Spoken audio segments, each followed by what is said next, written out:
Trevor the Wonder Dog was kidnapped. And until I negotiated his ransom, I was going to the dog pound every day, hoping he would show up there.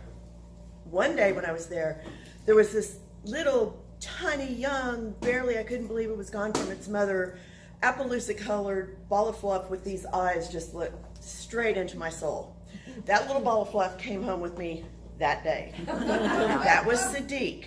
And when I got Trevor back a few weeks later, they hit it off famously. I frequently said that I didn't even have to train Sadeke because Trevor did it for me. He was an Australian Shepherd, and true to his breed, he didn't bark.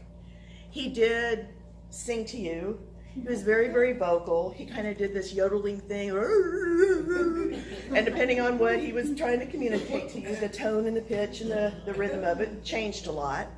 He also smiled really big. And it kind of looked like a baring of the teeth or a grimace, but it was a smile. I mean, if you looked at the actual shape of his mouth, he was like so happy.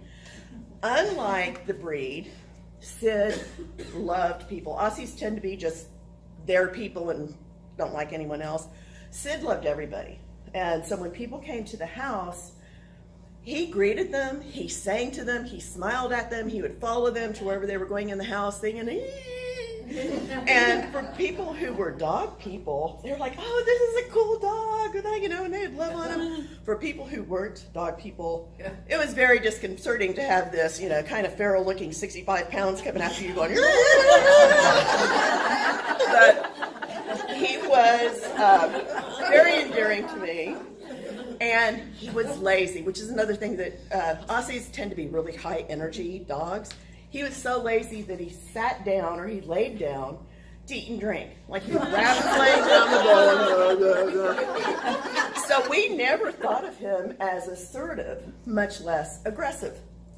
Until one day I was working in the back of the house and I heard the dogs barking at the front of the house, which is really weird because I would have sworn that they were in the backyard securely.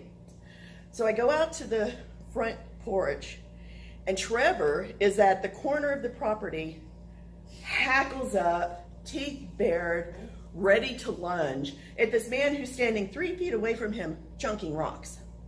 So I'm yelling at the man, Trevor's barking at the man's yelling at me, he's barking at Trevor, and Sadeke is standing in the middle of the yard going, what the fuck?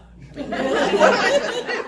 And when I started yelling at Trevor, Sid came around and sat at heel, which a good Aussie would do, right? So I'm yelling, he's yelling, I don't know what to do. I'm really thinking Trevor's gonna go for this guy's throat. So I start running for Trevor to grab him when I realize neither Trevor or the man are gonna back down. Well, Sadeke, who had been sitting at heel the whole time, as soon as I started moving, said, got it, it's a family deal. So he circled around behind the guy and got him in the glue. I mean, big time.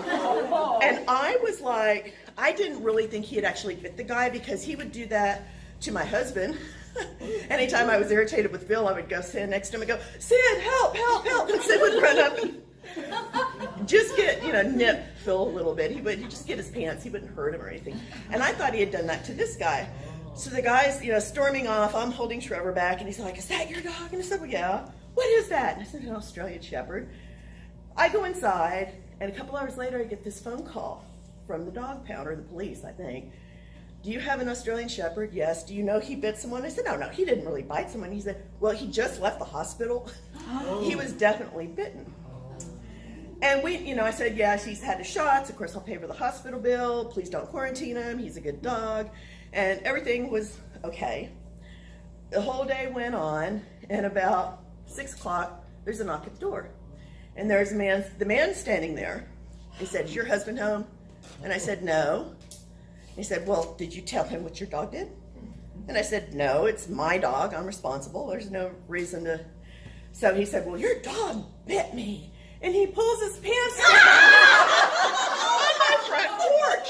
And about this time, Phil comes driving up, wondering why there's this strange man with his pants down. So Phil walks up, and the man goes, did your little wife tell you what your dog did? And Phil, thinking, of course, it was Trevor, because he was the alpha dog, goes, Trevor bit someone? Because he's going, this could be bad. And he said, no, that one did.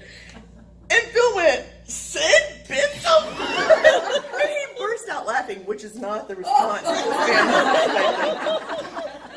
So our life was pretty much like that, the three of us working as a unit most of the time.